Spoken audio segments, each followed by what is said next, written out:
I think exactly what you just said right there. He's forcing it. I think Carson Beck, what made him an elite quarterback last year, what made him, in my opinion, the best quarterback in the nation heading into the year, and arguably the best quarterback in the draft as well, was that he just played within the offense and knew what his job was. But the problem was for last year compared to this year, they had the greatest tight end college football's ever seen in Brock Bowers, and they had a probable, he didn't end up going in the first round, but Ladd McConkey could have been a first round pick at wide receiver. The issue is now they don't have those weapons. And Carson Beck is thinking to himself that, hey, I need to win games for us now. Before I can rely on those weapons and our great defense to win ball games for me. And it worked. And that's why he was elite at it, because he just never put the ball in harm's way and he just knew what his job was. Did he make awesome throws every single throw? No, but he knew what his job was. And he was very, very precise and accurate. Now he's forcing it a little bit, which is a little alarming right now. So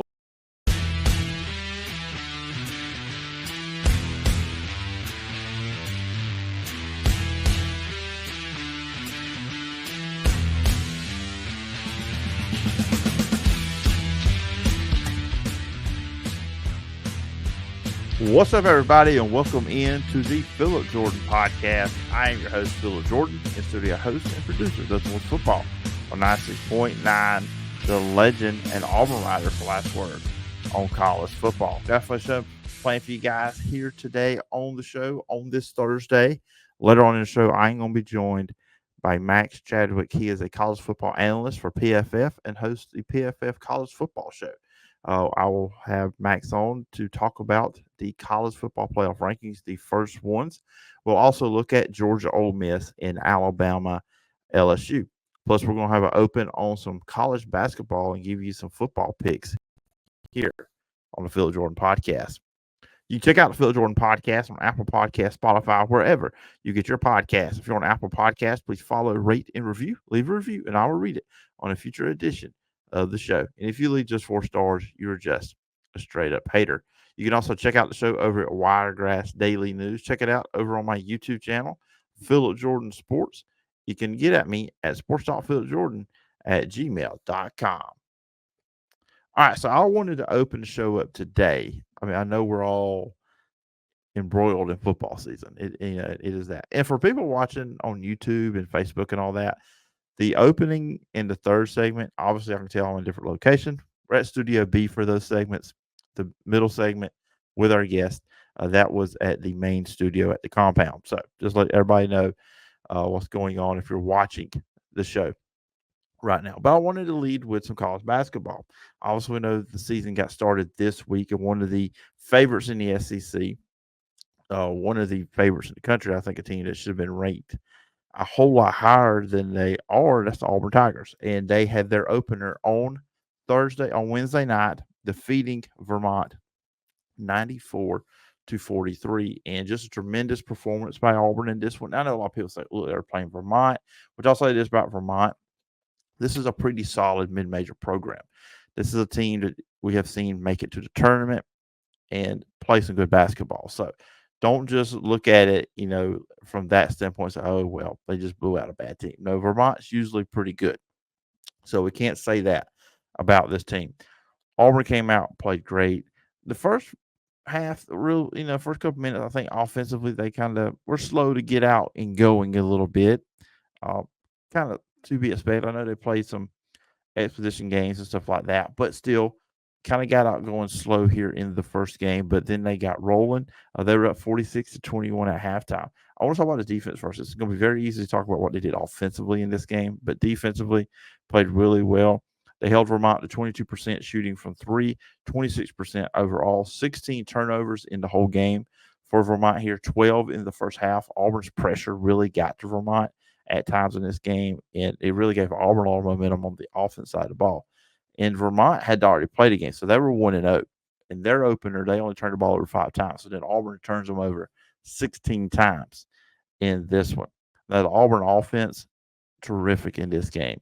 The three-point shot, and that's kind of something that's been a criticism or question mark in this Auburn team last few years, really ever since the 2019 team that made a run to the Final Four. It's just the guard play and three-point shooting. The Jabari Smith, Walker Kessler team, that team was hampered by the shooting, and I think last year the team was too as well. 16 to 35 from 3-point for 46%. And I know it's one game, so I'm not saying Auburn's going to do this every game, but if this is a sign of things to come, Auburn's going to be a very dangerous team. We already knew that.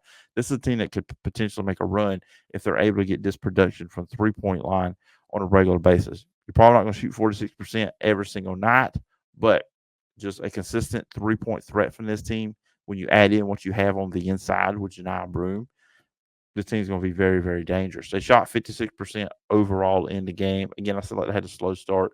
Janai Broome had a really good game here. Just, kind of what you expect out of him. He had 12 points, 7 rebounds, 2 blocks.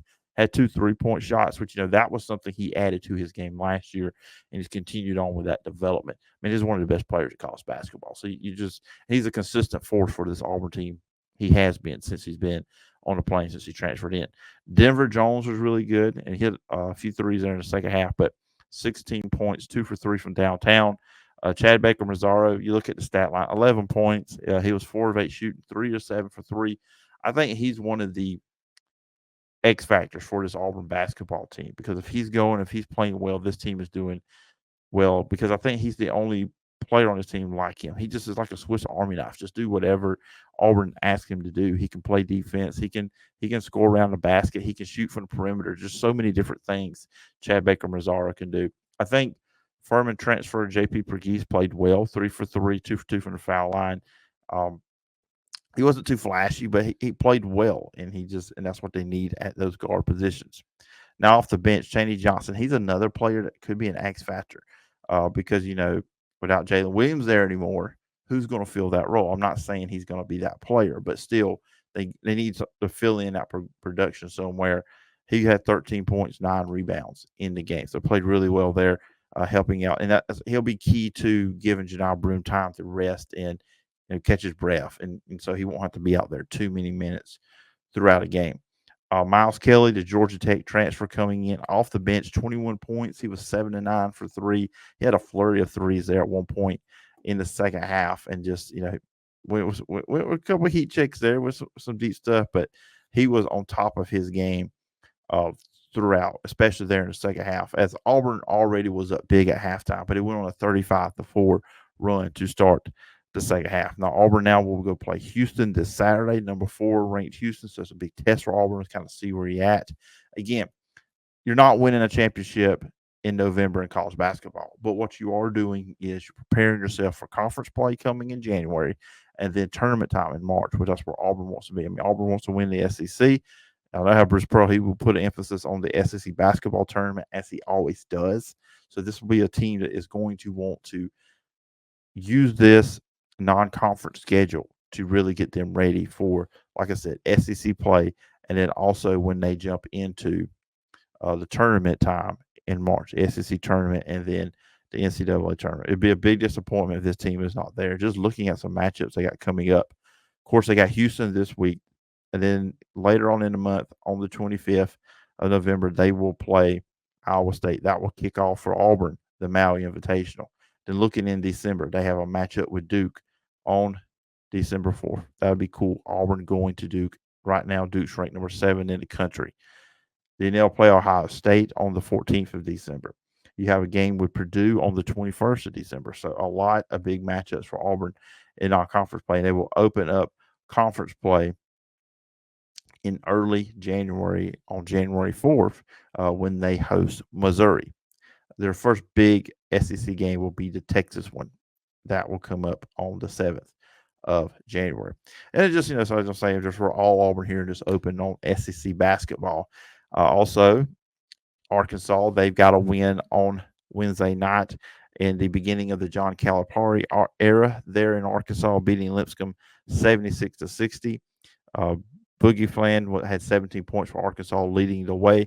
They didn't shoot great from 3, only 4 for 19. Got to fix that. You got to make sure your 3-point shots, but they were 54% overall. So shot overall from the field well, but the 3-point shots there. But again, this is first game, and you don't win a championship in November. And we all know Calipari teams, when it's like Kentucky, they kind of build up, get really playing well, maybe about mid-January through February into March, when they really is the time where you want to be playing your best basketball.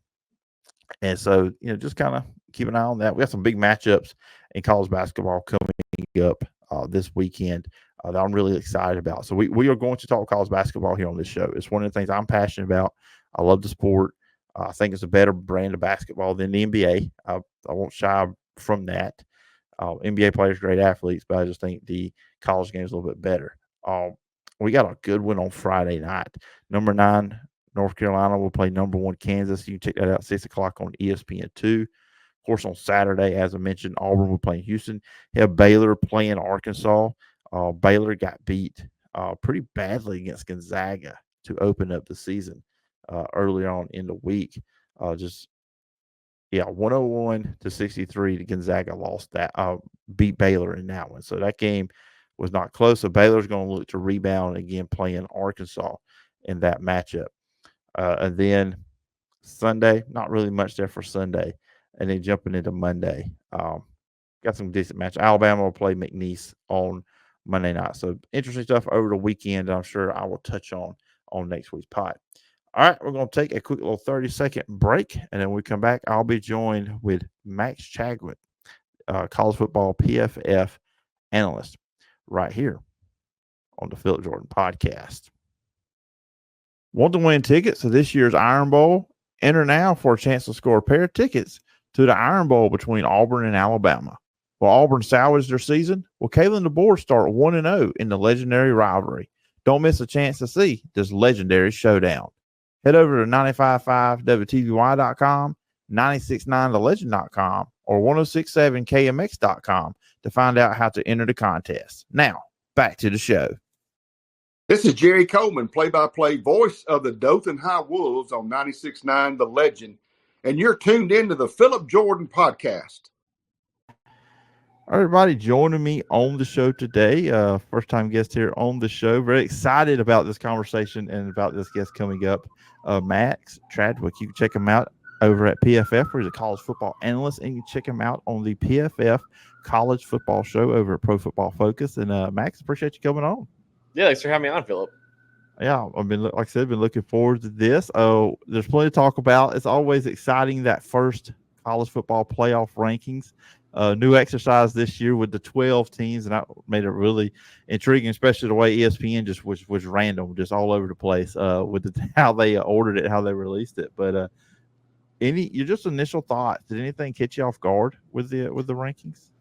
No, I actually, my rankings were pretty similar to what they had, so nothing was too egregious. At least my bracket was pretty similar, right? I think it's different when you talk about the bracket versus the actual ranking. Like, for example, I think BYU was ranked way lower than I thought they should have been. Like, they're number 9 in the country right now. I think I had them number 6, and honestly, I even thought 6 was as low as you can go for BYU. So I thought BYU being at number 9 was kind of disrespectful to what they've done this year. Beating SMU, who's currently a top 15 team in the country, beating Kansas State by 30, basically, who's a top 20 team in the country. Like, their resume is really good. I think there's still a lot of preseason bias that goes into that BYU ranking, which at this point of the season, you can't have any preseason bias. It doesn't really matter what you thought about the team preseason. It matters what they've shown you on the field.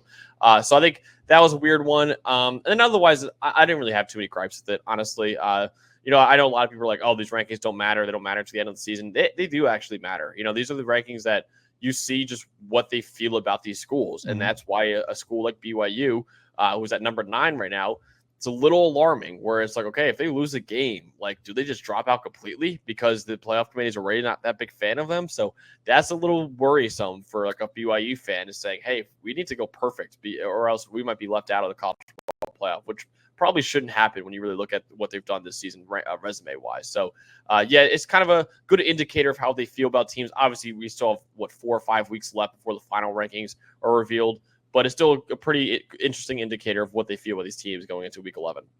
Yeah, I feel like even in the past 1-14 playoff, every week, as you said, is important because you're really finding out how the committee, how they're thinking, how they're going about evaluating these teams. And look, talk about BYU like you did. I mean, look at Miami. I mean, where they're at. I mean, you can say that BYU's had a tougher schedule. Yeah. For just the teams that they've beaten. Yeah, absolutely. Yeah, like I said, I mean, beating 2 top 20 teams. Not a lot of teams have done that this year, and they're undefeated as well. It's not like they haven't lost either. Mm-hmm. So I really don't understand what else you'd want from them, honestly. So Yeah, it's weird. I had a feeling this would be the case because the AP poll is pretty low on them as well, and they had actually the same exact ranking. And like I said, I mean, I had them number 6, and even that I didn't feel great about. Like, because I would say BYU's got at least a top 5 resume in college football right now. So, yeah, I think it was just a weird ranking, and I would say BYU deserves to be higher. We'll see if they do get higher based on the next few weeks. And really it doesn't matter with my next question, but I still want to ask it anyways. The 2-3 spot with Ohio State, Georgia. Of course, the bracket, Georgia would be the 2. Doesn't matter because Oregon and Ohio State, obviously the conference champions are those top 4 teams. But any issue with Ohio State 2, Georgia 3, which I kind of get it. Georgia's won losses against an Alabama team that has struggled since then. And then Ohio State, look, close loss to Oregon. I get it. But any thoughts with you on that one with the 2-3 spots there? I have in my ranking, I do have Georgia at number 2. I don't think it's crazy either way. Like I had no really problem with it. I was debating in my own head of who I should put at number 2. But yeah, I think it's just an interesting dilemma because you have Ohio State with really the one big win over Penn State and then a close loss to Oregon, who's number 1 team in the country. So that's obviously helping them out. That, hey, their only loss is by 1 point to the team that's currently number 1. Meanwhile, Georgia lost to Alabama, but Georgia also beat Texas, who I do think is better than Penn State. So I think that's a bigger win for Georgia than anything Ohio State's done this year. They also beat Clemson by like 31 points. That's way better than anything Ohio State's done, and their second biggest win of the season. I don't even know what you consider their second biggest win. Maybe like Nebraska or Iowa or something like that. That's not even close to a Clemson win, right? So that's why I had them above Ohio State. I do think if Georgia beats Ole Miss this week, Georgia will jump Ohio State in the ranking again. I think it's going to be a very fluid situation. So I personally had Georgia above Ohio State, but I completely understand the reasoning for wanting to have Ohio State above Georgia.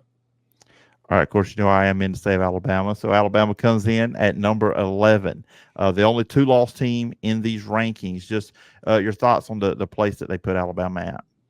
Yeah, I think it's fine. I think there are obviously a lot of other 2-loss teams that are fighting with them right now too. But yeah, I think they're totally fine to be in the college football playoff right now. I think what they've done this year has been pretty impressive. Even though I know they've had some close calls, but they've beaten some pretty good teams at the same time, right? I mean, obviously they beat Georgia, which is a huge win for them. They lost to Tennessee, who's a top 10 team, but they beat South Carolina, who in my opinion should be in the top 25.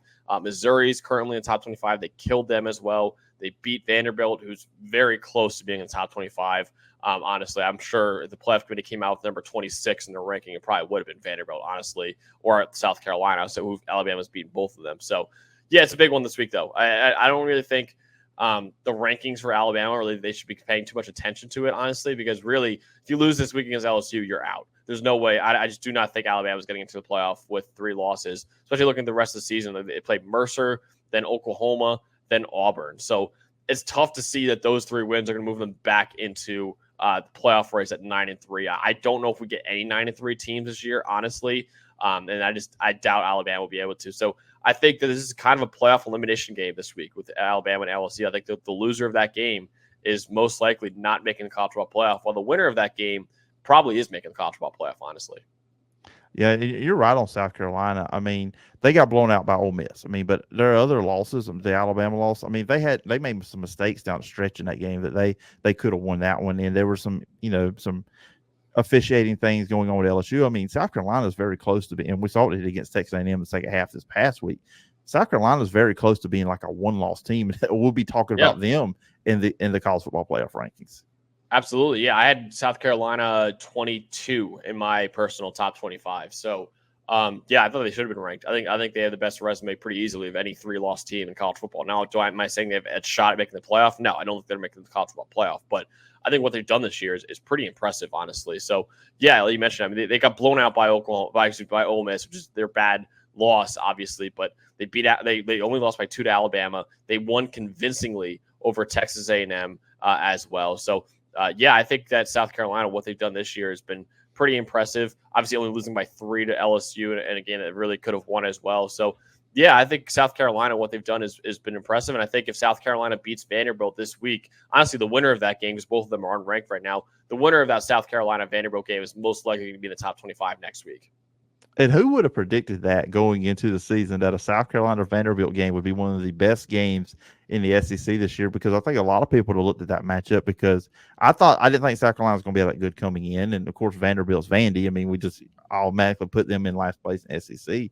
But now those two teams playing, obviously, we don't think those are going to be playoff teams, but still, battling out. That's going to be a very intriguing matchup this weekend.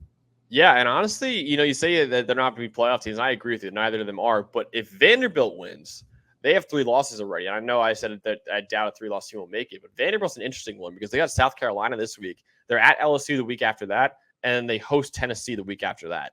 So if they win all 3 of those games, I mean, absolute madness would be happening in the SEC. Those would be 3 pretty massive wins for Vanderbilt. Now, again, I don't know if that will be enough to get in with 3 losses. But I do think you add that on top of the fact that they beat Alabama already this year and barely lost to Vanderbilt. I think that there's a world where a 3-loss Vanderbilt could get into the college football playoff if there's a little bit of other madness as well. So, yeah, I mean, because you just look at, like I said, if you beat Alabama, you beat LSU, you beat Tennessee, and you beat South Carolina, and you barely lose to Texas, yeah, that's a really good resume for even with the 3 losses. So, again, I doubt we'll see South Carolina and Vanderbilt or Vanderbilt in the college football playoff. I doubt Vanderbilt will even win the last 3 games of the year. But if they do, then I think there's a really interesting conversation with the Commodores. Yeah, I know in basketball we always hear about what was your good loss, a good loss you had. Vanderbilt probably may have one of the better ones with, them and Boise. I'll put Boise in there too with their near defeat of Oregon. But only losing by 3, but Vanderbilt losing very closely to Texas. That could be looked at as a good loss if we get into basketball terms, how they look at it. But these games this weekend, of course, in the SEC, the 2 biggest matchups are there in the Southeastern Conference. And you got Georgia playing at Ole Miss this weekend, 2.5-point favorite for Georgia. And, I think I'd like to get your take on this. A big storyline for Georgia right now is just Carson Beck. This was a guy going into the year. Some people were saying this could be like the first quarterback taken in the draft next year. Is he the best quarterback in the country? Heisman Trophy, all that stuff. He's had 3 games with 3 interceptions in it. And this against Florida, he was forcing the ball. It's not like these are fluke plays happening. What's been your take on Carson Beck so far?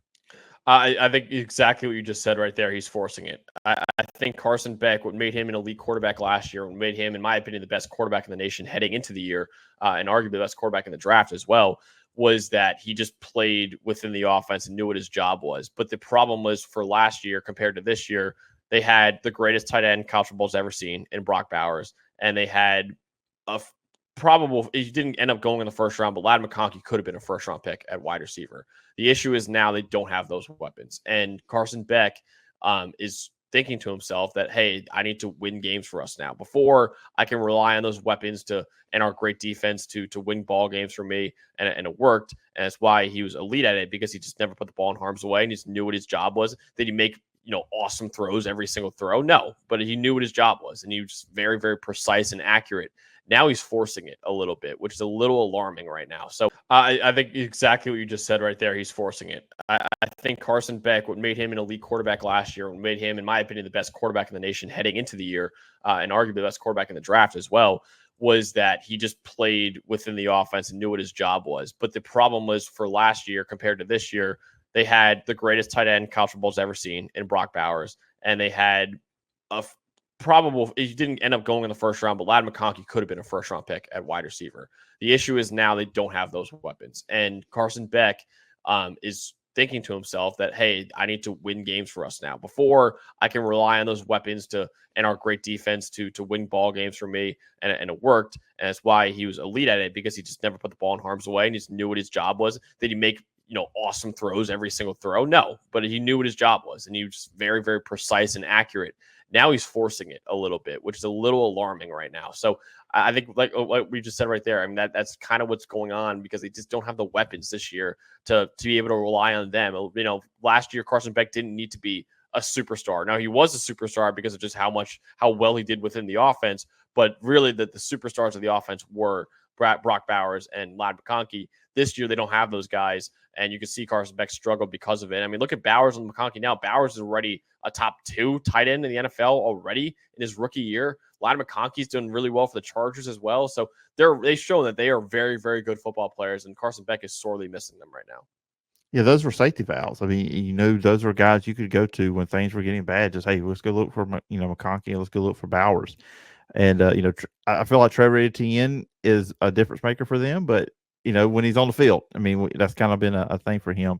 With Ole Miss going into this game, obviously, with their 2 losses, this is an eliminator game for them. If they lose, you've got to think they're out, especially losing to Kentucky, and then the other was LSU. We'll see what happens with them later on that night. But with Ole Miss, what you've seen out of this team going into this matchup, they played really well against Arkansas last week. They've got weapons all over the place offensively. Their defense is better than what they have been before. What do you think is going to be key for Ole Miss, just trying to knock off Georgia while they're at home? Yeah, you're right. It's an elimination game. And I think but also it's a potential playoff clinching game for Ole Miss. Now, I'm not going to say, obviously, they lost to Kentucky already. I'm not saying every game is guaranteed. But Ole Miss's last 2 games after this one are Florida and Mississippi State, which are both very winnable, right? Those are Florida. There's a chance that DJ Lagway is not even playing in that game. So if you're going against a walk-on quarterback in Aiden Warner, you should dominate them. And then Mississippi State obviously is one of the worst Power 4 teams that we have right now. And they're also on a backup quarterback with Blake Shapen done for the year a couple months ago. So this is maybe the biggest game in decades. And I think there's an argument for biggest game ever for Ole Miss, honestly, because this is truly like, if you win this game, you're in the college football playoff. If you lose this game, you're not making the college football playoff, right? So because I like that easy schedule, like I said, is great when you win this game, but also it sucks when you lose this game, because now you have no chance to impress the committee to get into the 12-team field. So this really is, it all comes down to this week for Ole Miss, whether or not they're making the playoff. I think the chance for them to win in this one, obviously the offense has been elite. Jackson Dart has been one of the best quarterbacks in America so far this year. He leads the nation in passing yards. He's one of the highest grades in the country as well. But I think actually the highest grade. What I think is a key here is the defensive line. The defensive line has been unbelievable this year. In fact, I'd say Ole Miss is probably even better as a defensive team than they are as an offensive team this year, which is crazy to say about any Lane Kiffin coach team, honestly. But the Ole Miss defensive line has been, I would say, the second best in college football, only behind Michigan so far this year. And they're going up against an elite offensive line in Georgia in terms of pass protecting. Now, that's important because Carson Beck, when he's under pressure, has a 33.2 passing grade, which is 117th in the country. When he's kept clean, when he's not under pressure, he has a 89.2 passing grade. That's 25th in the country. So you're talking about a top 25 quarterback in the nation when he's not under pressure, and one of the 25 worst quarterbacks in college football when he is under pressure. So Ole Miss's defensive line has got to get after Carson Beck. In this one, they have an opportunity to do so. But the problem is the Georgia offensive line has been one of the best in the nation at protecting the quarterback as well. So that's a heavyweight matchup in the trenches. And then also, not only pass rushing, Ole Miss probably has the best run D in the country. They've been absolutely dominant in run defense this year. And like you mentioned, Trevor Etienne, they got some other really good running backs I like as well there. They're important to the great game plan as well, because Carson Beck is really, really good when he's working off of play action. But in standard dropbacks and obvious passing downs, when they know Carson Beck is throwing the football, he is nowhere near as efficient. So he really relies on play action to get going as a passer. You take away the run game, you pretty much take away play action. And that's another thing that Carson Beck has just not been great at this year in standard dropbacks. So I really think it comes down to who wins in the trenches between Ole Miss's defensive line and Georgia's offensive line. That's probably going to be determining who's going to win this game.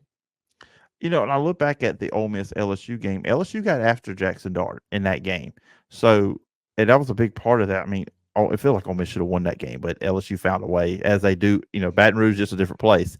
But any concern there with the Georgia defensive line getting after Jackson Dart, kind of like LSU did? Yeah, easily. That's really, this game comes out of the trenches, honestly. And I think the biggest weakness of this entire Ole Miss team, not even the offense, the entire team, the biggest weakness is the offensive line. The offensive line has had major issues this year, even last year as well. It's been an issue for Lane Kiffin. He's a great job getting great quarterbacks to go there, great running backs and great receivers and great tight ends. Problem is the offensive line in the trenches has not been great recently, right? I mean, it's hard to find too many star offensive linemen since like Laramie Tunsil that they had very long ago that went there. So that's a big one, because against Georgia, Georgia doesn't have the dudes on the defensive line that they've had in the past. Like, I like Michael Williams. He probably will be a first-round pick, but I still think he's a little raw. Jalen Walker's a really good player as well, but there's not that like true superstars, I would say, on that defensive line right now. But what they do have in terms of superstardom is Kirby Smart, who is the best defensive coach in America. And what he does really well is just confuse the hell out of opposing offensive coaches with all of his blitz packages, with all of his stunt packages. He has opposing quarterbacks in blenders. And you saw even last year in the Ole Miss game when they dominated Ole Miss that Jackson Dart just had no idea what to do against that Georgia defense. So that's another key matchup in this one is Kirby Smart against Lane Kiffin and whether or not the Ole Miss offensive line can just hold up against that Georgia defensive front with all the blitzes and all the stunts they run. So that's a really important matchup to watch as well. And like I said, this game's going to come out of the trenches. Whoever wins in the trenches is going to win this game. Yeah, and I'm sure Kirby Smart has convinced the Bulldogs all week that no one is picking them to win this game and just make them mad and everything. And you just don't want to see a mad Georgia defense at all. The Alabama-LSU game, and this is one I always look forward to. I think a lot of people do, just especially when this game's in Baton Rouge. It just has a different feel at night. Of course, 6:30 it's going to be ABC. Now, Alabama's a 3-point favorite. What are you seeing as kind of like the key matchups in this game, for both teams? Yeah, so I think when Alabama's on offense, LSU has to make Jalen Monroe be methodical as a passer. We've seen him before. He's a big game hunter, right? He's a guy who he's one of the strongest arms in the country, and he's arguably the best runner in the country at the quarterback position.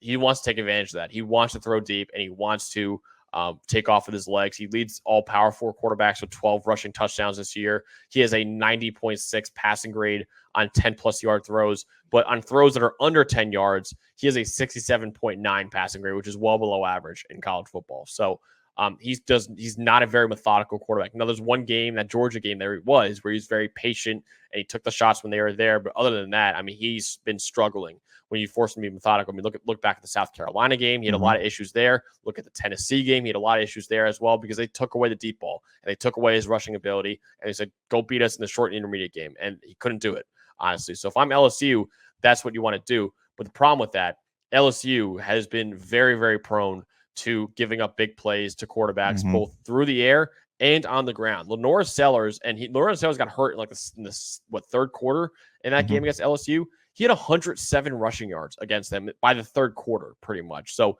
that's a big problem. And then also LSU is 99th in explosive pass rate allowed at about 16%. So they've been prone to getting beat by the deep ball a lot this year. I mean, Marcel Reed as well. Remember, Marcel Reed came in the second half against LSU. He had 3 rushing touchdowns off the bat against that defense, right? So you're talking about a defense that's not great against dual threat quarterbacks. Well, now you have the dual threat quarterback in Jalen Monroe. It's a bad matchup for LSU, and they need to really just focus on taking away his rushing ability and taking away his deep ball. And if they do that, they have a really great chance of winning this game. But if they don't do that, I think Alabama wins this one.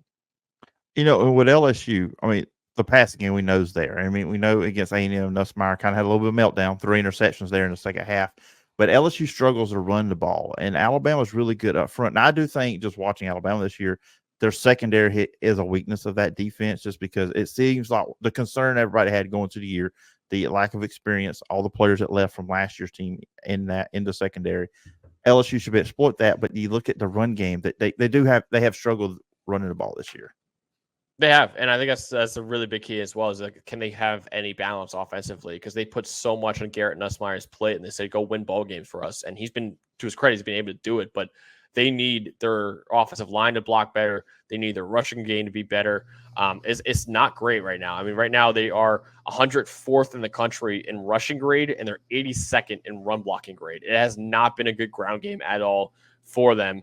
And I think Alabama has been pretty good against the run this year. I mean, they're 7th in run D grade this year. So Garrett Nussmeier is very good, and he's going to be, if they win this game, he's going to be the biggest reason. But they got to find something else besides him on offense, or else they could really be struggling on offense. Yeah, it's going to be a fun game. It's going to be wild just watching the game on TV, because Baton Rouge is going to be alive on Saturday night. But anyways, Max, it's been fun having you on, talking all things college football, the rankings, and these 2 matchups in the SEC. If listeners, viewers want to check you out online, where can they find you? Yeah, you can find me on the PFF College Football Show, which you can find on YouTube or anywhere you get your podcasts. If you want to follow me on Twitter or X, you can follow me at CFB Max Chadwick as well. All right. Once again, Max, it's been a lot of fun having you on the show, and I hope we can do this again sometime down the road. Thanks, Phillip. 96.9 The Legend is your connection to classic country legends. But Digio Strategies has other options too. News Talk 103.9 is your source for America's top news and entertainment shows like Rick and Bubba in the morning, Glenn Beck from 9 till 11 a.m., and Clay Travis and Buck Sexton middays from 11 a.m. till 2 p.m. Sean Hannity, Lars Larson, Ben Shapiro, Matt Walsh, and others fill your day with the latest news and views from America's top conservative voices. America at Night and Coast to Coast AM keep you company and connected throughout the night. Plus, Fox News, the Alabama Radio Network, and Wiregrass Daily News keep you informed with national, international, state, and local news. And with more musical choices like All the Hits, 106.7 KMX, Today's Country, 95.5 WTVY, and Music 107.7. Digio Strategies gives you more choices and more variety. Listen on air, online, and on our apps. 96.9 The Legend is just the beginning. This is Ken Lambert, Dothan Wolves color analyst on 96.9 The Legend, and you are tuned in to the Phillip Jordan Podcast. All right. Once again, thanks to Max Chadwick for coming on this edition of the show and talking all things college football there. Had a lot of fun chatting up with him. Before we get out of here, I'm going to drop some picks real quick. I picked 4 college football games. I'm just going straight up SEC with these 4 games and 4 NFL games. We'll see how we do on the picks, and I'll let you guys know on next week's show. Florida at 4-4 at number 5, Texas at 7-1, 11 a.m. ABC. Texas 21.5 point favorite. The over under is 47.5 here. Texas should roll in this one. DJ Lagway does not look like. I mean, he is going to be out for some time. Third-string quarterback. Texas should roll in this one. South Carolina at 5-3 at 6-3. Vanderbilt 3:15 on the SEC network. South Carolina is a 3.5 point favorite. 45.5 is the over under. I'm picking South Carolina in this one. I know this could be a big time trap game for them coming off that big win, emotional win against Texas A&M last week when they won 44-20. But I believe in this game, South Carolina is the better team. Look, South Carolina is just a few plays away from being a one-loss team. We will be talking about them in the top 12 college football playoff rankings. I like South Carolina. I just think they're better than Vanderbilt. This is going to be a good game. Should be a fun game.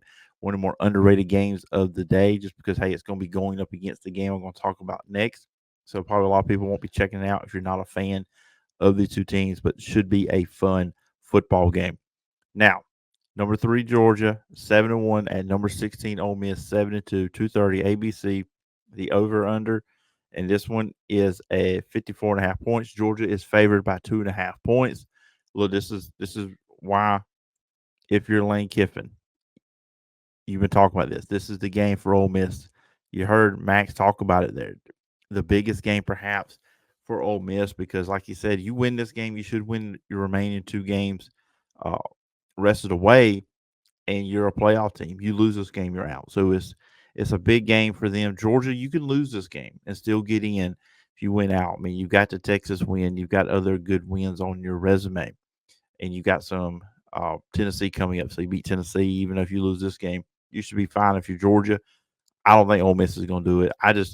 Up front, I just keep having flashbacks of LSU constantly getting pressure on Jackson Dart. And I think Georgia's going to do that. I think the game plan is going to be to win with their defense. And I just feel like it's just going to be more of a concerted effort to almost be more conservative on offense in this one for Georgia. I think that's the route here. I think their defensive line will control the game. Ole Miss won't score a lot of points, and Georgia just needs to get in the 20s to win this game and just need to limit the interceptions from Carson Beck. But I like Georgia to win this one. Number 11, Alabama, 6-2. At number 15, LSU, they are 6-2. 6:30 ABC, nighttime, Baton Rouge. Alabama's a 3-point favorite. 58.5 points is the over-under. Look, a couple weeks ago, after LSU had beat Ole Miss and Alabama had lost to Vanderbilt, had lost to Tennessee, both games on the road, by the way. Alabama's great at home, but on the road, they've been shaky. I probably would have picked LSU a few weeks ago, but after the performance against A&M and just kind of more getting time to think about this game, I think a lot of strengths of Alabama does play into LSU's weaknesses. Look, LSU cannot run the football. We've seen that. And I think Alabama's front seven is really good, one of the best in the country. There's NFL dudes on that front seven.